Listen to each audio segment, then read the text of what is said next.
65편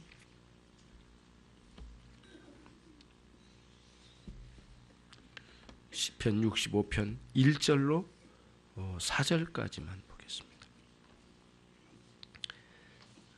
제가 1절을 먼저 읽겠습니다. 시편 65편 다윗의 영장으로 한 노래. 하나님이여 찬송이 시온에서 주를 기다려오며 사람이 서원을 주께 이행하리이다. 시작. 2절 읽습니다. 시작.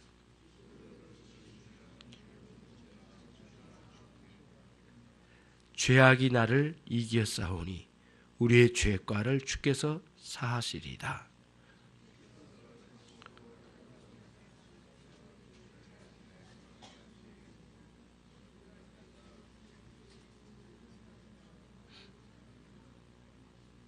아멘.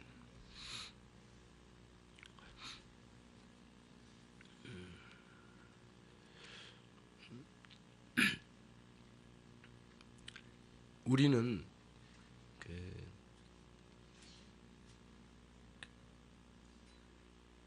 찬송을 할 이유가 있고 감사할 이유가 있습니다, 여러분. 그러니까 찬송을 하고 또 우리가 감사하는 것이에요. 여기서 시온에서 기다리는 찬송이라고 하는 것은 하나의 은유법이죠. 찬송 자체가 기다린다기보다는 찬송할 마음이 있는 성도들이 주님 우리 교회에 찾아오시면 마음껏 찬양해 드리고 싶습니다. 그런 성도의 고백이에요. 여러분 손님이 올 때, 특히 명절 때 손님 오잖아요. 그 손님을 기다리면 뭔가 대화하고 싶고 나누고 싶고 뭔가 누리고 싶고 그분과 함께하고 싶고 그런 마음이 이 목까지 꽉 차잖아요. 빨리 왔으면 좋겠어요. 그 반대의 사람도 있나요? 우리는 그러면 안 되죠. 정말 기다리는 손님 만나고 싶고 애타는 거예요. 그러니까 하나님을 제대로 안 성도들은 하나님 우리 교회 오시면 엄청나게 찬양해드리고 싶어요. 하나님이 어디 안 계십니까? 그러니까 여기는 이런 시는 대부분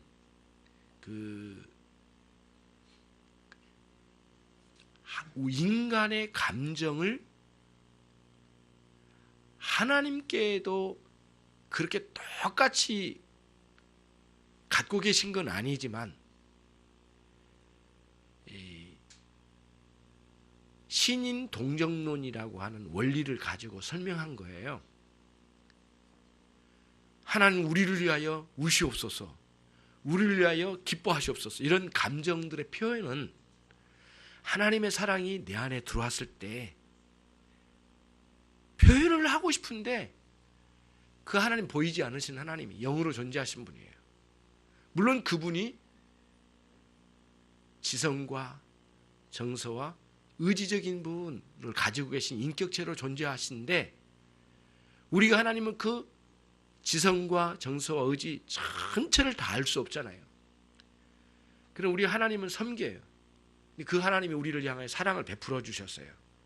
사랑을 경험한 우리는 못 견디겠어요. 감사하고 싶고 찬양하고 싶고. 그러니까 성도가 기다리는 거예요. 그걸 은유적으로 돌려서 성도가 기다린다고 표현하지 않고 찬송이 시온에서 기다리나이다 그렇게 나왔어요. 오늘 본문이 그겁니다. 여러분 시온은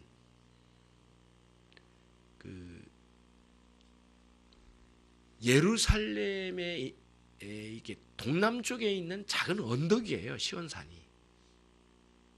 근데 그 시온산이 있기 전에 더 중요한 게 뭐냐면 예루살렘이에요. 예루살렘은 이렇게 높은 구릉진 높은 곳에 있는 곳이에요. 예. 그 다윗이 나중에 거기에서 이제 왕국을 세우잖아요. 이렇게 높이 돼 있어. 아주 천의 그 요새, 천연적으로 아주 그 요새가 된 거예요. 아무튼 거기에 잘 가지고, 그래서 함부로 침범하기가 어렵대요. 오늘날 같은 무기가 없는 그런 시대는 그런 그 성을 하나 갖는다는 것은 고대에 대단한 일이거든요. 대단한 일이에요. 그래서 다윗이 하나님께서 이걸 주셨다라고 확신을 했어요. 그래서 하나님께 기도를 했는데 여기 왕국을 세우고 여기에 성전을 세우라는 응답을 받은 거예요. 한마디로 말하면 뭐 엄청난 응답이었죠. 그래서 그 지역 예루살렘에다가 이제 궁전도 짓지만 아주 그 은혜롭게도 성전을 지어 올릴 계획을 짜요. 자기 손으로 짓지는 못했어요. 자기 아들 솔로몬이 지었지만 이 구릉진 산 위에 언덕이 하나 있는데 그 언덕, 그 시온산, 거기에 때로는 기도하러 가고 은혜를 사모한 사람들이 모여서 함께했던 그 동산, 참에 그 동산을 얼마나 그리워했겠느냐고 여러분. 그게 열망이 있거든요. 그리고 나중에는 그 예루살렘에다 성전을 짓는 거예요. 예, 고대 이제. 근데 그 다윗도 그렇고 그 이후의 세대 모든 사람들이 그 시온을 향하여 열망하는 마음이 있었어요. 왜 그럴까요? 하나님 거기 찾아오신다고 생각했던 거예요. 근데 하나님 거기 뭐 다른 데는 안 계시나요? 거기에서 누렸던 은혜가 있어요. 그래서 여러분 어느 교회든지 어렸을 때 교회도 마찬가지, 내가 은혜를 누렸던 그게 기억이 나잖아요. 하나님 은혜가 기억나서 그런 거예요. 그 장소가 좋았다라기보다는 장소적인 개념이 아니고요. 은혜가 있어서 좋았던 거예요. 그리워하는 거예요.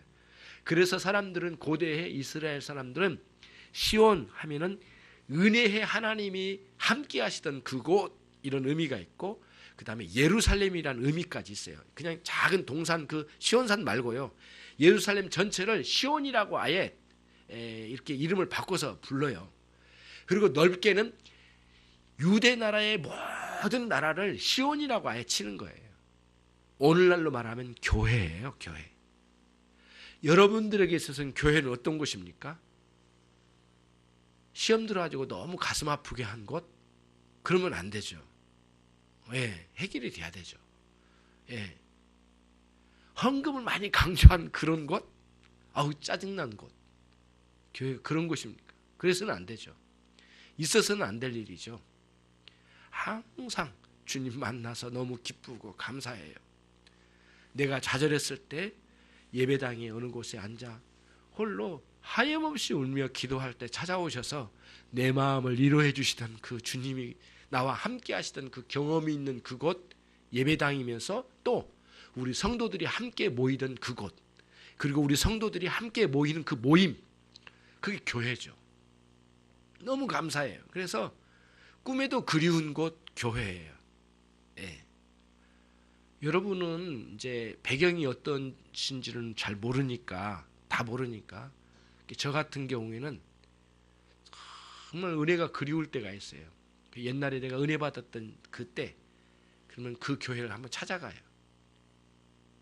찾아가 보면 어떤 교회는 없어진 교회도 있고, 어떤 교회는 더 크게 세워진 교회, 몇천 명 모이는 그런 교회도 된 교회도 있고, 어떤 교회는 시골에 허스름한 그런 교회로 있는 데도 있고, 또 시골에도 상당히 견실하게 세워진 교회로 있는 교회도 있고, 그 옆을 지나가면 가슴이 뛰어요. 내가 막 울면서 기도하던 그곳, 내 몸이 불치병을 앓아가지고 내 몸이 너무 힘들었을 때 지치고 하염없이 울던 그 긴 의자에 엎드려 기도한 그때, 때로는 지쳐서 그 의자에 드러누워서 잠자던 그곳 교회, 그리운 거죠. 그곳에서 성도들이 하나님을 찬양하고 싶어가지고 기다리고 있는 거예요. 여러분처럼 예배를 기다리는 것처럼 기다리고 있는 거예요. 그거를 시인이 아주 멋지게 표현을 한 겁니다. 하나님이여 찬송이 시온에서 주님을 기다리고 있습니다. 그 기다림이란 것은 아름답잖아요. 뭔가 좋으니까 기다리는 거고, 뭔가 가슴 뛰는 맛이 있는 기다림이지 싫은 일을 기다리는 그런 의미는 아니겠죠. 여기서는 너무 그리운 거죠. 예. 그러니까 그런 예배당이 너무 그리운 거예요. 그런 의미로 오늘 본문이 이렇게 이게 놓여져 있어요. 쓰여져 있어요. 그래서 교회의 성도들의 마음에는 항상 뭐로 가득해야 되냐? 찬송하고 싶은 마음과 감사의 표현을 하고 싶은 마음으로 꽉 차 있어야 돼요. 그런데 우리는, 많은 사람들은 찬송하고 싶을 때만 하고 감사도 할 때가 따로 있다고 생각해버리고 그렇게 생각을 막 해버려요. 그러면서 감사할 이유가 없을 때는 안 해도 되는 것처럼, 또 감사할 이유만 찾고 돌아다니고 감사할 이유가 내게는 없다라고 아예 단정 지어버리는 사람들도 있는데, 그건 하나님을 몰라도 너무 모르는 거예요. 하나님 우리에게 베풀어 주신 사랑이 뭔지를 모르니까 감사하고 싶은 마음, 찬양하고 싶은 마음을 가지고 하나님을 기다리지를 않아요. 장소적으로 꼭 교회가 아니더라도 우리 마음이 하나님을 찬양하고 싶고 기도하고 싶은 마음으로 기다려야 돼요. 기다려야 돼요. 예. 기다려야 돼요. 그거를 여기서 시인이 이야기하고 있어요. 근데 반드시 하나님의 은혜의 그 사랑을 경험한 분이, 경험한 그 사람이 하나님을 준비된 마음으로 찬양하고 감사합니다. 여러분, 남들은 찬양하는데 아무 입 하나 못 벌린다면 영적 의미의 영적인 벙어리 상태로 살아버린다면 되겠습니까? 안 되는 거죠. 그래서 우리는 노래 잘 못 불러도 괜찮아요. 이 가슴에서 터질 것 같은 찬양이 있어야 돼. 그래서 입에서 터지기 전에 가슴에서 터질 것 같은 찬양으로 주님 앞에 서는 그런 여러분들이 되시길 바랍니다. 오늘 이후로 여러분의 가슴이 막 뛰어야 돼요. 어떻게 해요? 우리 주님께 찬양하고 싶은 마음으로 가슴이 뛰고, 어떻게 하면 내가 하나님께 더 감사를 표현할 수 있을까? 그런 가슴으로 뛰어야 돼요. 두근거려야 돼요.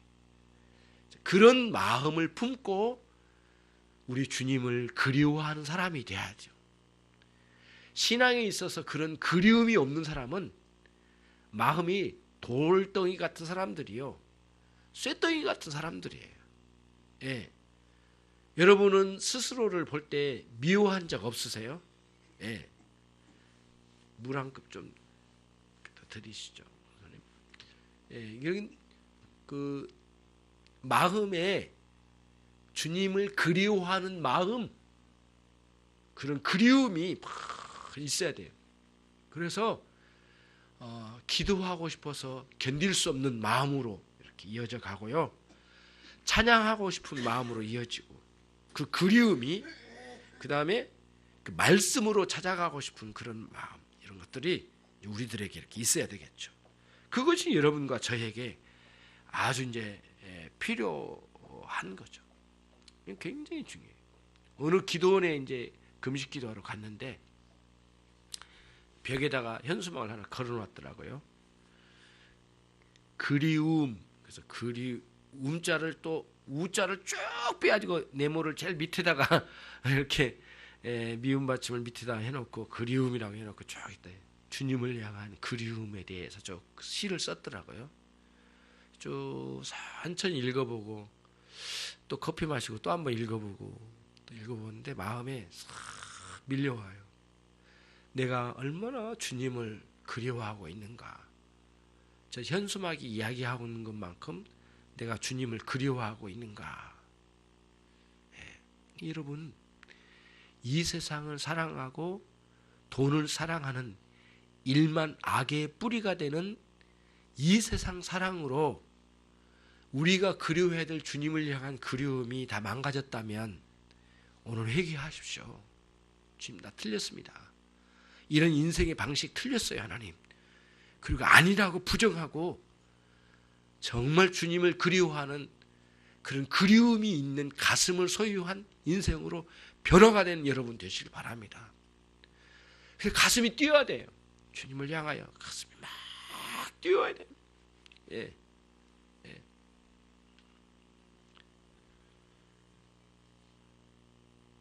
폴 워셔 목사님 그분의 간증 속에 이런 이야기가 나와요. 들판에서 기도를 하는데 막 여러분 그럴 때 있지 않습니까?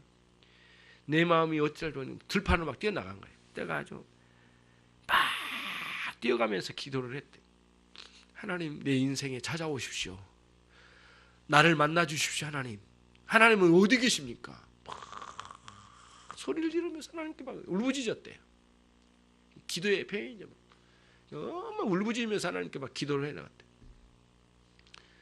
그래가지고 너무너무 답답해서 응답은 없고 그래서 돌멩이를 들고는 공중을 향하여 막 울부짖으면서 던졌대요. 하나님 나 좀 만나달라고 말이지.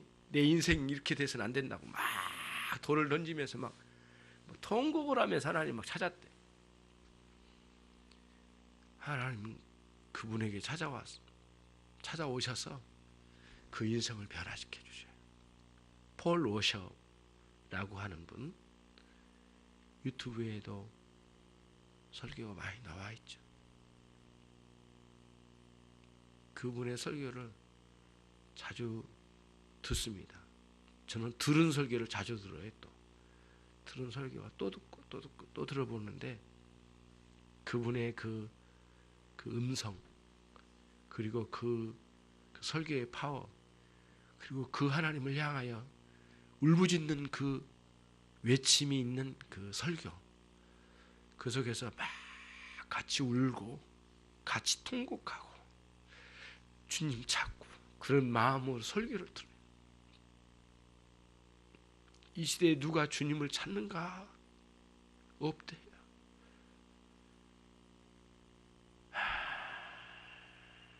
주님을 찾는 사람이 없어요. 교회에서 충성한다는 사람들은 담임 목사의 꺼벙이나 되고 이런 식으로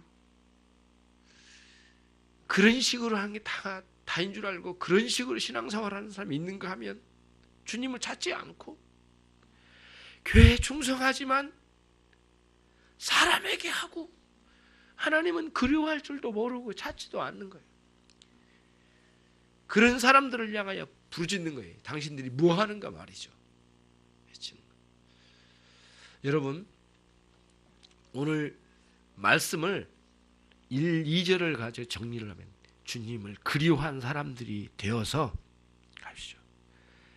그러면 그 우리의 기도를 응답하신 우리 주님은 반드시 우리에게 찾아오셔서 여러분과 저의 인생을 바꾸시고 또 새롭게 하시고 지금으로는 만족할 수 없으니 이렇게 세워주실 거예요. 물론 4절에 만족이란 내용이 나오지만 우리는 하나님 만나지도 않고 바로 만족으로 들어가려고 하는 어리석은 삶을 다시는 살지 말아야 돼요. 예. 하나님 만남 없이 만족을 이룬다. 이거는 완전히 사기당한 거예요. 인생에.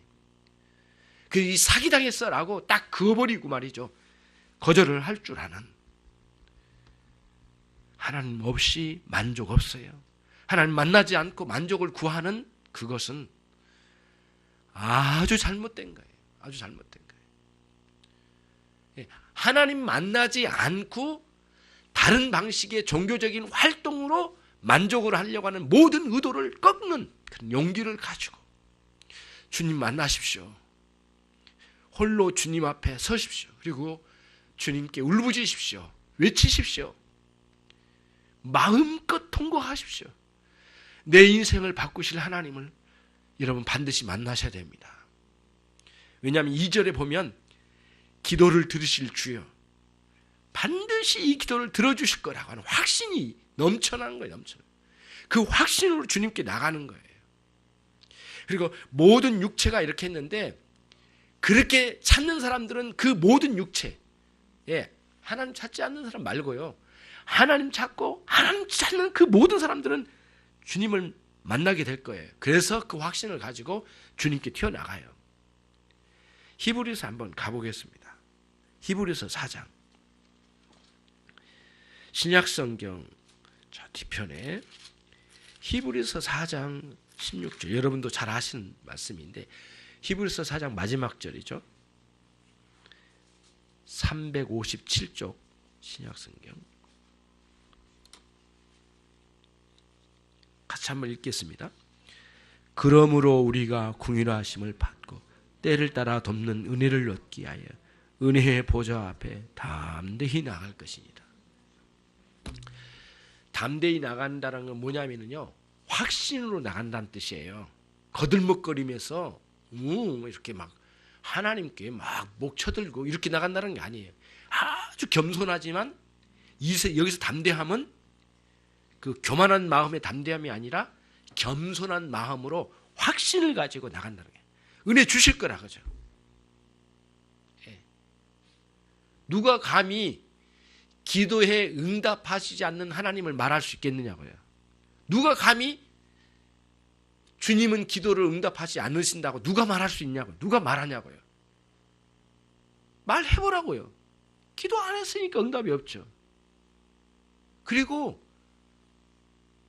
그 응답을 깨닫지를 못해요.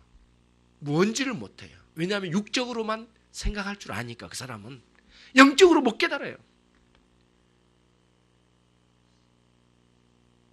보이지 않는 여러분들의 영혼에 대해서 있다는 것을 인정하면서도 결국에는 보이지 않는 것을 인정하지 않으려고 하는 것은 고집이요, 완악함이요, 완고함이요, 쇳덩이 같은 마음이에요. 죄악성이에요. 보이지 않는 것은, 보이지 않는 존재는 없다라고 이렇게 생각해버리는 그 완악한 마음의 고집스러움이라니까. 하나님을 인정하지 않으려고 하는 이 담장을 치는 거예요. 한마디로 말하면. 그래서 보이지 않는 세계에 대해서 아무렇게나 논하는 그런 사람들은 아주 무지한 자예요. 그런 사람들은 배울 가치가 없어요. 그 사람들은. 예.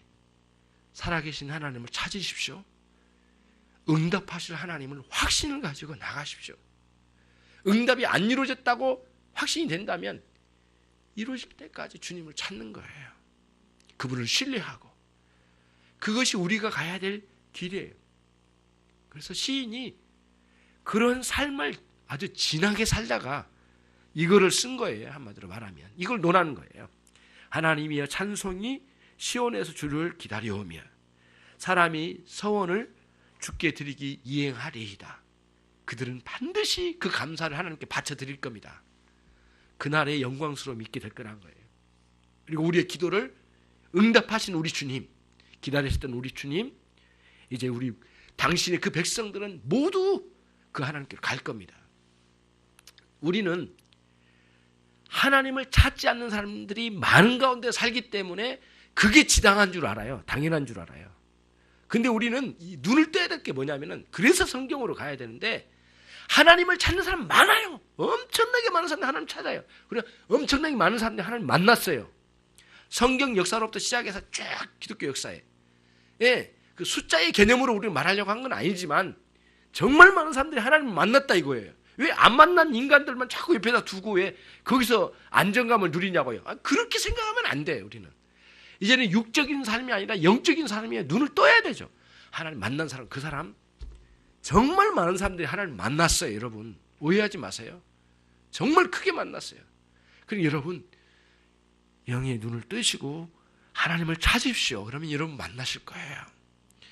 그 인생의 문제가 뭐고, 그 인생에 꼬인 문제가 뭔지 그 자체가 근본적인 문제가 아니에요. 하나님과의 만남이 있냐 없냐가 문제예요. 이게 그런 거거든요. 여러분 생각을 해보세요. 열쇠통이 잠겼어요.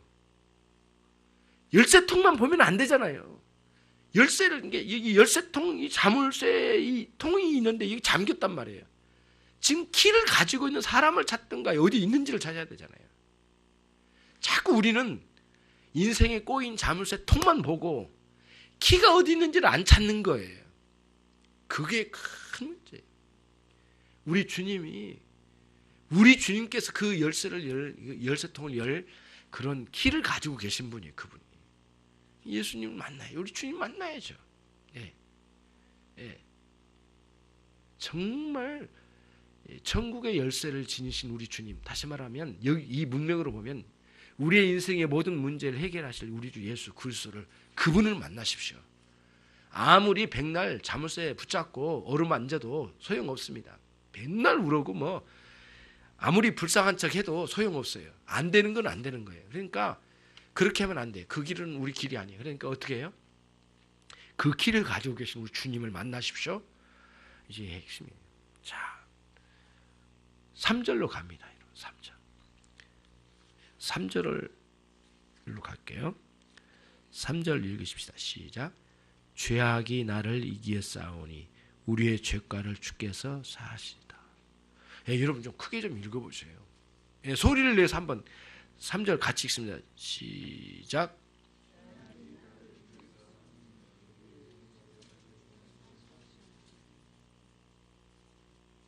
여기서요, 그 시인은 응축된 면이 있습니다. 단어 하나에 내용을 확 압축시켰어요. 그러니까 압축시킨 것을 풀어내야 될 필요가 있어요. 어느 거는 이제 성경을 읽을 때도 마찬가지예요. 설명을 많이 해놓은 거는 요약을 해서 압축을 시키는 방식으로 이해를 하는 게 좋고요. 시 같은 것은 확 압축된 거니까 풀어가면서 이해를 하는 게 좋아요. 그게 방식이 반대로 가거든요. 그러니까 시를 읽을 때에는 뭐야 이거? 뭐 이런 식으로 가면 안 돼. 이게 뭐야 이거? 이 단어 뭐야? 이렇게 하는 게 아니라 이게 어떤 의미가 있을까? 그 의미를 쫙 풀어내면서 이해가 되면은 풍성해져요. 자, 그러면은 저를 보세요. 저를 보세요. 여기서 죄악이 나를 이겼다는 게 뭐냐면은 내가 죄를 저질러 가지고 그 죄가 나를 압도할 때, 눌러버릴 때예요. 그럼 어떻게 돼요? 양심의 가책을 받고 고개를 못 들잖아요. 어디 가서 활발하게. 내 영혼의 상태가 자유함이 없어요. 그 죄성에, 그 죄성과 죄의 양심의 가책에 짓눌려서요. 그러지 않습니까? 그러니까 반드시 이 문제를 해결해 주셔야 돼요. 이 죄과가 나를, 여기서 그랬잖아요. 죄악이 나를 이겼사오니. 죄악이 나를 꽉 짓눌러 버렸어요. 다시 말하면 죄와 싸우다가 이 죄가 씨름선수라고 하는 죄가 나를 확 눌러가지고 짓누르고 있어요. 지금 목을 조르고 있어. 그 정도로 죄를 저지르고 난 데는 내 양심의 가책에 짓눌려버립니다. 예배드리기가 무척 어려워요. 기도하기 어려워요. 반드시 이 문제를 해결해 주셔야 돼요. 어떻게 해요? 우리 주님 오셔서 내 죄를 사해 주신 거예요. 다윗은 그런 거를 굉장히 중요하게 여겼어요. 여러분 그 사복음서를 읽을 때 이번에 제가 한 번씩 던지면서 이렇게 성경을 읽으라고 하면 꼭 따라서 읽고 계시죠? 예, 안 읽으신가요? 꼭 따라서 읽고 계실 거예요. 이번 명절 기간 동안에 사복음서를 한번 읽읍시다. 꼭 따라서 읽어왔죠, 지금까지. 오늘 이번에도 이제 읽는 건데 사복음서를 읽으면 특징이 하나 있어요. 예수님은 죄인들을 만나거나 병자를 만나거나 손을 얹고 기도해 주시고 반드시 뭐라고 하신 줄 아세요? 너의 죄를 사하였느니라. 항상 그 말씀이에요. 대부분의 말씀이에요. 너의 죄를 사하였느니라 이렇게 말씀해요. 병 나은 것이 그 사람에게 큰 문제인지 모르겠는데 예수님은 뭐라고 하냐면 내 죄를 사하였느니라. 항상 인생의 문제의 핵심에 오는 죄사함의 문제가 항상 있어요. 이 시인이 먼저 우리 주님의 사함, 죄사함의 은총을 그렇게 갈망했던 것 같아요. 나를 죄가 짓눌러서 내가 지금 굉장히 짓눌려 있습니다. 우리 주님 내 죄를 용서해 주신데 여기 뭐가 따라오겠어요? 이제 회개가 따라오겠죠. 우리의 영혼의 자유함, 이런 회개의 역사를 통하여 죄사함의 은총에까지 나가는 그런 우리들이 돼야 되겠어요. 마지막 4절입니다. 같이 한번 읽겠습니다. 시작. 주께서 택하시고 가까이 오게 하사 주의 뜰에 거하게 하신 사람은 복이 있나이다. 우리가 주의 집 곧 주의 성전의 아름다움으로 만족하리이다. 여러분 그 예배는 드리고 싶은데 예배 드릴 장소로 못 갈 때, 주일 예배를 드리고 못 갈 때 얼마나 힘든지 모릅니다. 어떤 분이 모함을 받아가지고 구속됐더라고요. 그래서 그 교도소에 들어갔는데 이분이 그리스도인이에요. 자기는 죄를 저지른 게 아니고 나중에 법적으로도 해결을 받은 분이에요. 예, 그러니까 모함으로 이제 구속된 거, 이 사람이. 나중에 법정에서 무죄 판결을 받은 사람인데, 제일 힘든 게 뭐냐? 자유함이 문제도 자유가 없으니까 문제도 되지만, 주일 11시 예배에 갔던 내 생활이 못 가는 거예요, 예배당에. 그때 그렇게 서럽고 너무너무 깊은 고뇌가 있더랍니다. 예, 예배당에 못 간 거예요. 교도소에 가면 주일날 예배를 못 드리거든요. 물론 토요일날 모여서 예배할 때도 있습니다만은, 주일날은 그 교도관들이 다 집에 가서 자기들 주일 일요일이라고 쉬러 간다고 가버리잖아요. 그러니까 예배 드릴 여건을 이 교도관들이 만들어줘야 되는데 안 만들어주는 거예요. 다 가버려요. 그리고 너는 쉬어라. 그 대신 토요일날 우리 업무 볼 때 그때 예배 드리도록 해줄게. 그리고는 대신 예배 드리는 게, 주일날 예배가 없고, 예, 평일날 예배를 드려요. 반대로요. 교도소 가면 갈 일은 아니죠. 가면 안 되죠. 그런 일이 있어요. 그래 아쉽죠. 그러니까 가고 싶은데 못 간 거예요. 예, 이스라엘 백성들이 성전을 잃어버리고 아수르나 바벨론으로 이렇게 뭐랄까 포로로 끌려갔잖아요. 예, 가가지고 뭐 한 줄 아세요? 모이기만 하면은 부여가는 거예요. 일을 하는 거예요. 노동판에서 많이 배운 사람, 적게 배운 사람, 부자나 가난한 사람 다 노동일해요. 막 노예처럼 일을 해요. 죽도록 일해요. 두드려 맞으면서 어떤 사람은 맞아서 죽기도 하고 막 노동을 해요. 그래서 오후 되면은 딱 들어가면요, 그발 강가로 다 모이래요. 그러면 다 모여서 위에서는 여성들이 목욕하고 밑에서는 아래에서는 남성들이 목욕하고 어린이들 씻겨주고 막 그럴 거 아니에요. 막 목욕하면은 이제 거기서 이제 감시하는 그런 아수르의 그 병사들 같은 이 녀석들이 조롱을 하는 거예요. 야 히브리 사람들아, 너희들이 부르는 노래 참 좋다. 야, 듣기 좋던데. 그러면서 수금과 비파 가지고 와서 한번 해봐라. 어떤 놈이 불렀지? 너 막 이런 식으로 하는 거예요. 얼마나 마음이 아픕니까?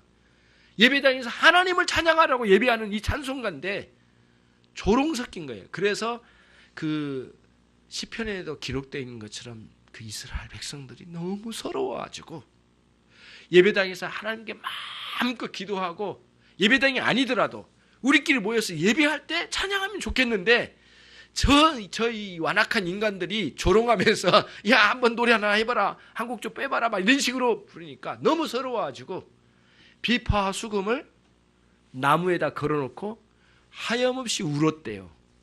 너무너무 서러운 거예요. 예. 그러니까 예배할 수 있고 하나님 찾을 수 있고 하나님 만날 수 있고 이렇게 공동체와 함께 예배할 수 있는 이 자체가 너무 감사한 거예요. 다 주신 거예요. 우리 인생에 다 주신 거예요. 예. 더 바랄 게 뭐냐고요. 다 주신 거예요. 너무 감사한 거죠. 거기다가 하나님을 향하여 찬양할 마음이 꽉 차 있으니 그 사람이 성전에 있는 그 자체로 만족을 이루고 있었다는 거예요. 그냥 예배당에 온 것 자체만이 아니고 자신은 감사하고 찬양하고 내 기도를 들어주신 하나님 만나게 될 거니까 얼마나 만족스럽습니까? 하나님과의 만남을 가진 사람들은 이런 만족을 누릴 사람들이에요. 그래야 되고요. 여러분들이 정말 그런 만족을 누릴 수 있는 생명과 그 생명의 풍성함을 위하여 우리 주님 오셨다고 우리 주님 말씀하신 것처럼 여러분들이 그렇게 되시기를 바랍니다. 큰 은혜, 만족을 누리십시오. 그래서 올해 새로운 해에 정말 그러한 놀라운 복된 그리스도인들이 되셔서 정말 그 하나님을 그리워하고 하나님을 그리워한 중에 하나님 크게 만나시고 그 성전에서 하나님을 만났던 그 그리움이 있었던 그 사람들이 그 성전에서 만족을 누렸던 것처럼 우리 또한 그런 만족을 마음껏 누리는 그런 우리의 생애가 되기를 바랍니다. 기도하겠습니다. 이 시간 우리 함께 기도하고 찬송 또 한 곡 하도록 하겠습니다. 기도하겠습니다. 하나님, 오늘 말씀처럼 정말 찬송이 내 가슴까지 꽉 차 있고 감사가 꽉 차 있는 상태로 주님을 애타게 기다리는 우리 모두가 되게 하옵소서. 그리고 이 성전에서 그 아름다움의 만족을 마음껏 누릴 수 있도록 도와주옵소서. 기도하겠습니다.